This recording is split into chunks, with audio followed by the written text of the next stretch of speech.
بينافس بكل تأكيد. حاليا الإسماعيلي الرابع، لكن زي ما قلت لديه مباراتين مؤجلتين ولديه الرصيد الكامل من النقاط، 9 نقط من 3 مباريات، امام بتروجيت 1-0، امام امبي 2-1، وامام الجونه 2-1. 3 انتصارات من 3 مباريات، وما زال لديه فرصه المنافسه على لقب الدوري هذا الموسم. تتلعب الكره، استأنف اللعبه اخيرا محمد شوقي، لكن تتقطع. عبد الله السعيد العائد بقوه، عبد الله السعيد العائد من جديد. تتلعب الكره، تقطع تاني، تصل كره مشتركه بين حمص وجدو، ترجع في نص الملعب، وكرة عالية، والكرة حائرة وتائهة، وفي النهاية تستقر خارج الملعب من أحمد السيد، ورمي التماس للدراويش. أحمد صديق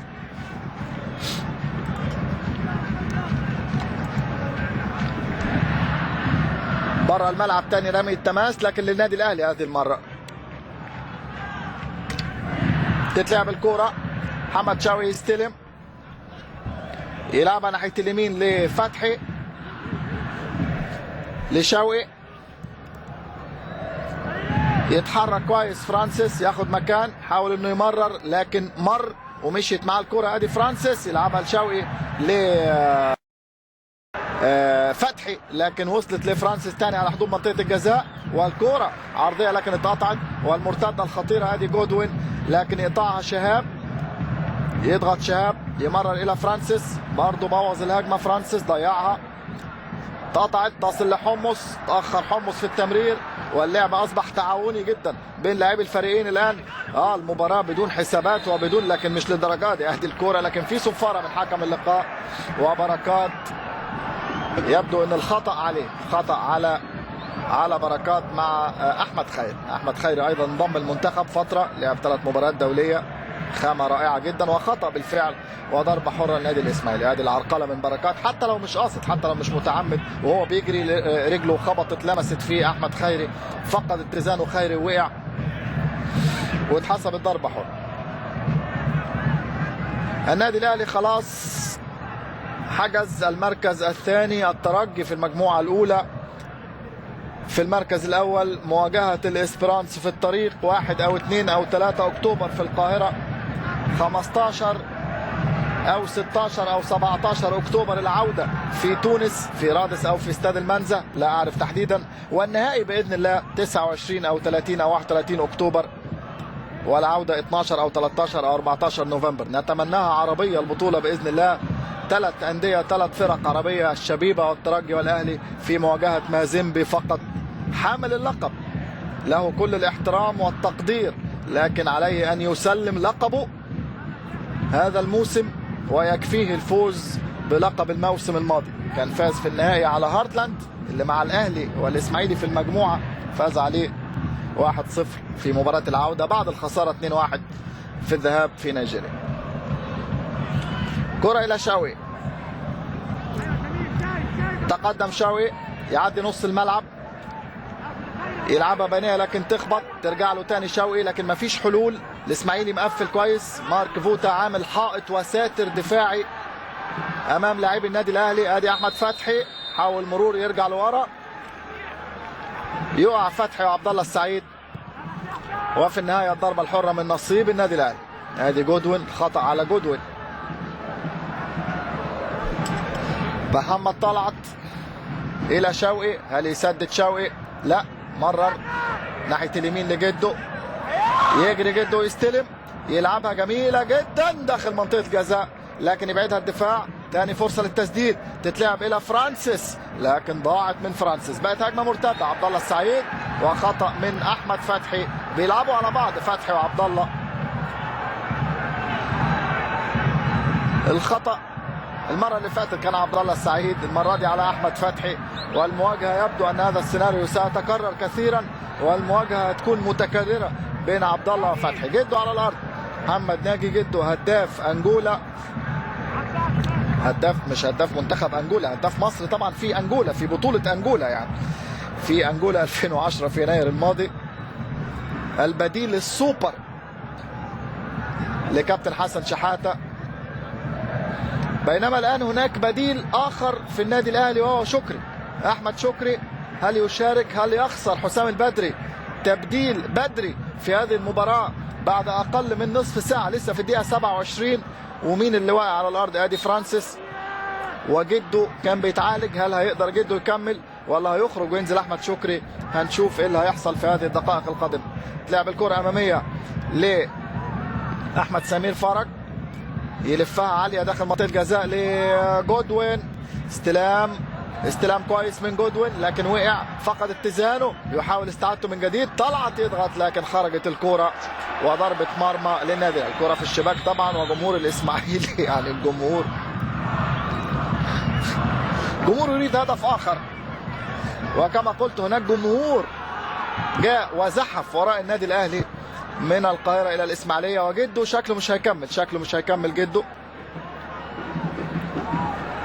ده ركبة، يبدو انه بيشكو من شيء. في ايه الحكايه يعني؟ احمد حسن، وفي الاسماعيلي عمر جمال وحسني عبد رب، وكل ده بنتكلم في صليبي، رباط صليبي.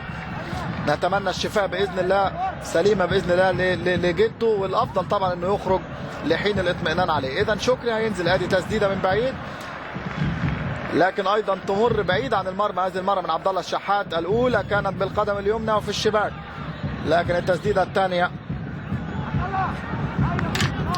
بعيد عن المرمى وتخرج الى ضربة مرمى. حسام البدري، كابتن حسام، سيدفع بأحمد شكري،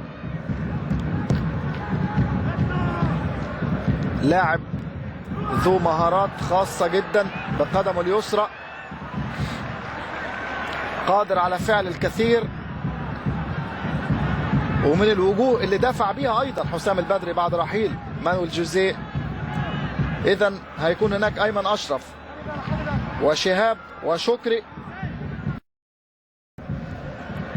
في ملعب المباراة مع نجوم الخبرات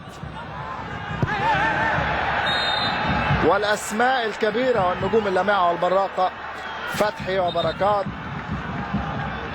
وشوقي وعبد الفضيل واحمد السيد.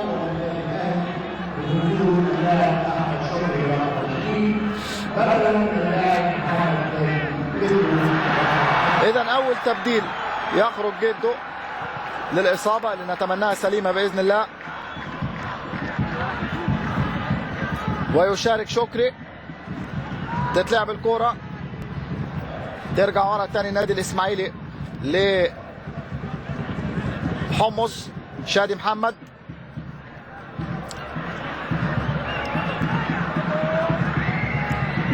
حمص يقرب، تتلعب فعلا، تصل الى صديق، حاول مرور احمد صديق. بقول لحضراتكم انطلاقاته خطيره جدا في الجانب الايمن، وعامل موسم كويس لغايه دلوقتي مع النادي الاسماعيلي. ادي جودوين، لمسه جميله جدا، وانتو رائع، وجودوين انفراد، واحمد عادل رائع. احمد عادل، لكن لسه الكوره فيها خطوره كبيره جدا، وتسديده من احمد علي وهو بيقع وهو بيسقط على الارض. احمد علي يصر على التسديد، يصمم على التسديد، لكن ما زالت الكره لا تريد الابتسام لأحمد علي. لم يسجل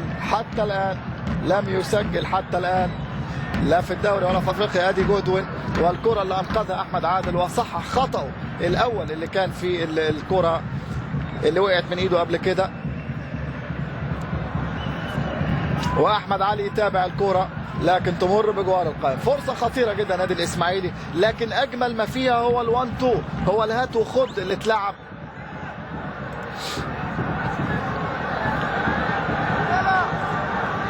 وخلى جودوين انفراد. احمد فتحي رمي التماس، لكن في لاعب طبعا من النادي الاهلي على الارض. ايه الحكايه؟ الاصابات كترت.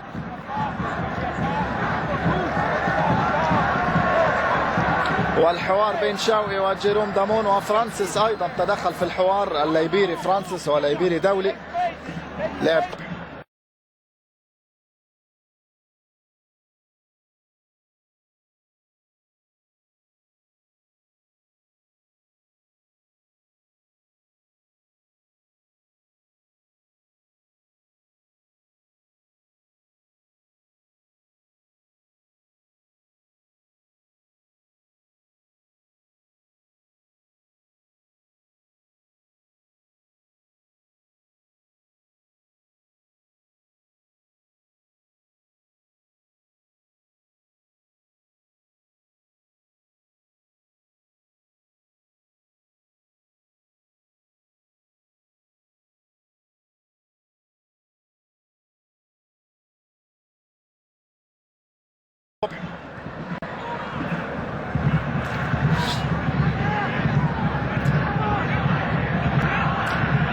الاسماعيلي متقدم 1-0 دقيقة 32.